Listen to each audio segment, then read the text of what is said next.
Good evening. My name is Todd Sievert. It is 6:00 p.m. I am chairman of the Finance Committee. To my left is Councilman Schilling. Councilwoman Musfall was unable to attend today. We have two items on our agenda. The first item is to provide a recommendation to Council regarding authorizing a resolution of necessity related to the sidewalks and shared use path for the South Stanfield Reconstruction Project Phase 2. I will turn this over to Mr. Tinnington, and I'm sure Mr. Schilling will have some comments as he is the advocate for sidewalks on this body.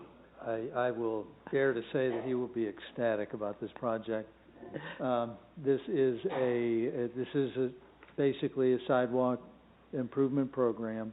It's related to the OPWC project, South Stanfield Phase 2. Several sections are replacement of existing walk. There is a section on the east side that is missing gap. Right. This is the same process that we follow legally, procedure-wise, when we do each phase of the annual program. This is just separate because this project is a separate project. Mr. Schilling? Yeah, I would just like to say that I've had nothing but positive responses from the shared use path that is already completed on part of South Stanfield. And again, this is something that I have, it should be on the perimeters of all these new subdivisions that we're talking about building in the city of Troy. It just, we see bicyclists, and we see motorized wheelchairs, and of course walkers and runners. And so it is, I say, nothing but positive responses on that. So this is... we are not asking for emergency legislation. I saw that, yeah.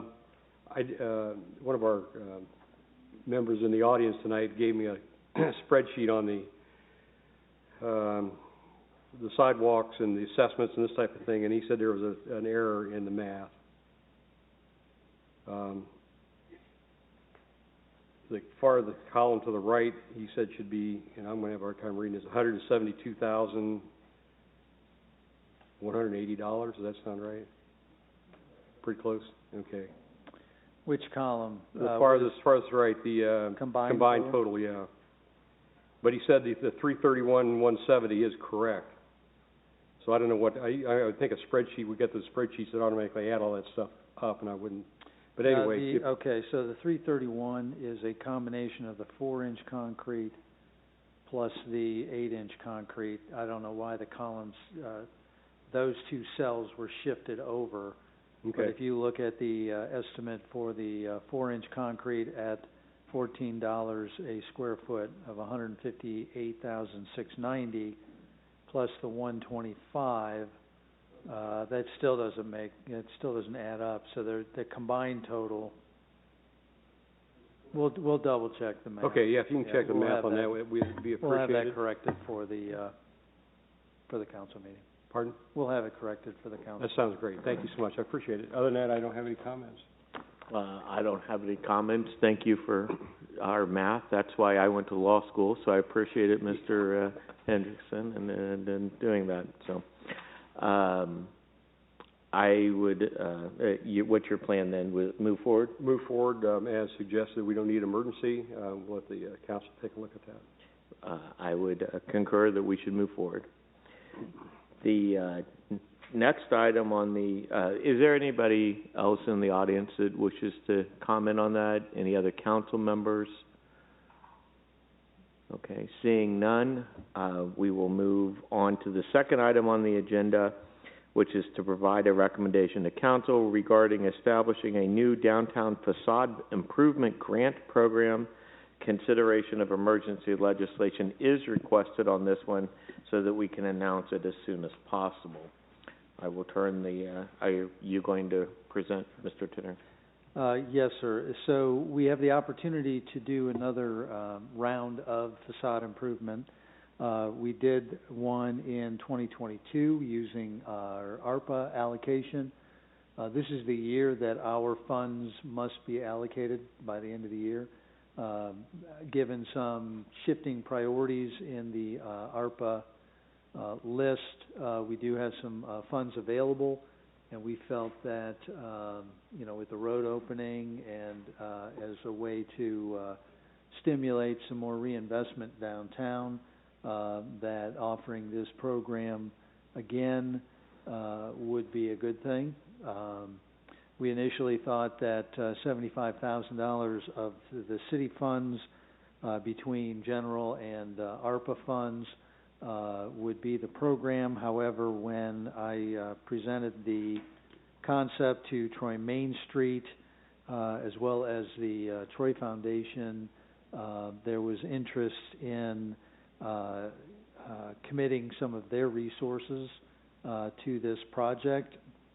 And so Troy Main Street Board approved a $10,000 allocation, and the Troy Reinvestment Fund actually is the one that is going to commit $35,000. So the program will be $120,000.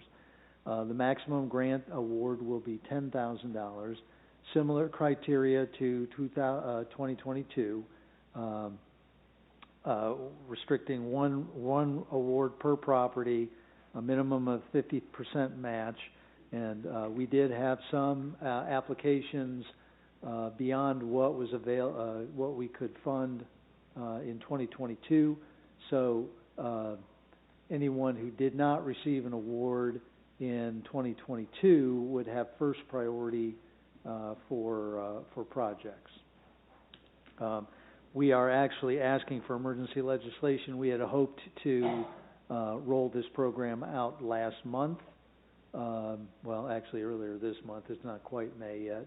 But when we found that there were others that might want to participate funding-wise, it took a while to get the commitments through their boards, and so this was the earliest opportunity. But we would like to start the program as quickly as possible so that the businesses, the property owners, have the opportunity to put together project proposals and submittals and have work done this year. Can you give some examples of what all the money was depleted last time, correct? We used every bit of the money. We had 13 projects that were submitted and awarded. There was a project at the rec for front door and weather stripping.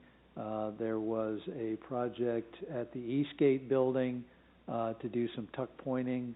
The Cass building did some signage and some other kind of repairs to their building. Heather Davies, the Davies at 401, 405 building, basically, that little complex there. They did some window replacements. All in all, 9 of the 13 projects spent well over the 50% match.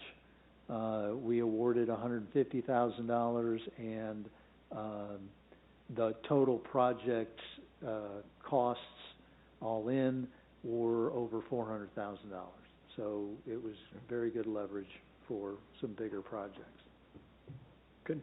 How do we announce? Like, does Troy Main Street take care of announce? I'm just thinking of like it'll be multiple ways. We will probably do some direct contact. Troy Main Street has the whole membership list. The chamber will also push that out, and we'll use our social and conventional media outlets as well. Okay. Mr. Schilling, any comments? No comments. Anybody in the audience wish to comment? Any other council member? Seeing none, I remember this program from the last time. I do think it's a very good use of funds that were needed and need to be distributed in the timely fashion that they have been promised to be spent. I'm thinking ideally that there's at least 2 new downtown merchants that I think could probably use some assistance in making their facades look pretty. The bakery downtown especially, I think she, has had struggles getting in there, so if we could make her appearance helpful, that would be one that, I would encourage us to reach out to. But I think we should continue to invest downtown, and I think we should go forward. Move forward as suggested. Okay. Anything else to come before this committee? No, sir. Okay, as, with emergency, right? Yes. Yeah, with emergency. Suggested as emergency. Yes, sorry, you are correct. Okay. We are